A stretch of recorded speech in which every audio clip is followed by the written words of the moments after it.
everybody. Well, this is the final part of my 2011 preseason college football previews. Today it's called Big 12 Overview, in which we'll take a general look at the Big 12 and my thoughts on Texas A&M and their possible departure to head to the SEC. What I think of the future of the Big 12. We'll talk about those things in a second, but first a follow-up on a developing story for Oklahoma, which is not good at all. As if the death of Austin Box a few months ago, and as if not having Travis Lewis, your other linebacker, for a few games this year because of a foot injury weren't enough to deal with, try adding some more adversity perhaps to the mix. Ronell Lewis, first team All-Big 12 defensive end preseason for 2011, may not be eligible to play. As of August 18th, didn't practice with the team because of what the team calls personal reasons. Remember, Ronell had to take classes at OU over the summer to try to get eligible for the upcoming season. Those classes ended, ladies and gentlemen, back on August the 5th, 2 weeks ago from this broadcast. And we still don't know. The coaches have not told the media, have not told anybody in the general public about Ronell's status academically. Naturally, if the grades aren't right, guy's not going to see action at all. So Oklahoma, and hopefully we'll find something out in the next few days. And once I find something out, I'll put an annotation over my shoulder so that way you'll be updated. But bottom line is this: Oklahoma is going to be in some trouble if Ronell can't play, because naturally that'd be your third projected starter not in action. Again, you know, Travis Lewis should be back by October, but Ronell Lewis, his loss would be devastating. And not to say that OU in time couldn't recover from it, but it would be damaging to not have the hammer out there. So Ronell Lewis will keep you updated on his stats. Again, no word yet, but he's not practicing with the team, and his eligibility for the season is still up in the air. Now, let's go ahead and talk about the new look Big 12. And we knew this conference had some stable issues. It's unstable because of the fact that started last year with Missouri wanting to go to the Big 10. They were unsuccessful in doing that.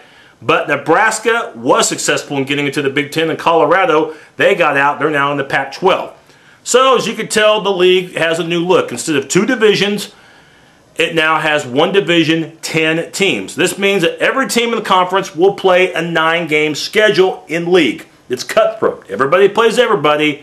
9 games instead of 8. This means you only have 3 non-conference games. So it's still a 12-game regular season schedule. But now 3/4 of your schedule will be occupied by conference games. And the big thing is there's no Big 12 championship game because there's only 10 teams. So if you want to win the Big 12, 1 loss, you may not do it. 2 losses, probably a 1% chance that you do it. You lose 3 times, forget it. So little margin for error to try to win the Big 12 from now on. Of course, the big news in the Big 12 has been Texas A&M these past few weeks. You know, they probably were going to be big news when they announced that they wanted out of the league and wanted to get into the SEC. Now, the president of A&M, thanks to his regents, has that right to do so.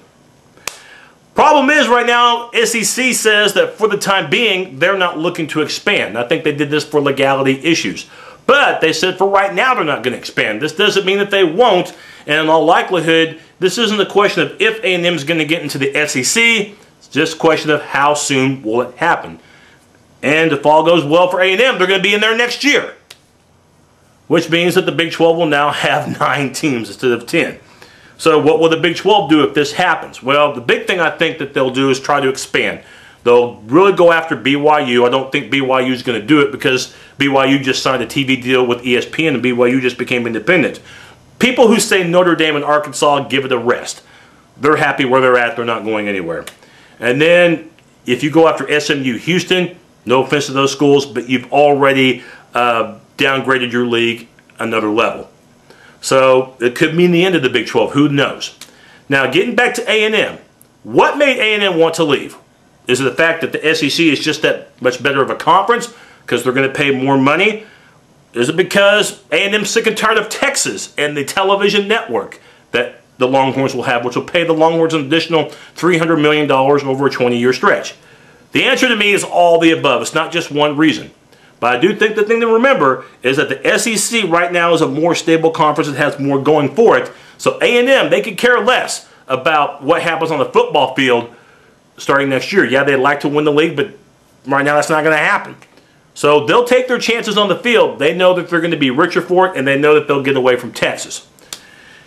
This is my thoughts on A&M leaving, okay? Because people have been asking me what I think about it. I'm only thinking about this from one sense, okay? I'm thinking of it from the future of college football. I think what A&M is doing is terrific, and this is why. I like it because I am sick and tired of college football not having a playoff. I'm sick and tired of the BCS. I'm sick and tired of college football treated like gymnastics and diving. In other words, a sport that's determined by the judges, by votes. In other words, in the case of college football, by media members and by coaches. They determine who goes to the national championship, and I hate that. Decided on the field. The formation of super conferences makes it more of a possibility. And remember that the BCS contract will run out soon. I think in the next 3 or 4 years. If that thing's not renewed, or if it doesn't look the way it does right now, the formation of super conferences could be a reason why.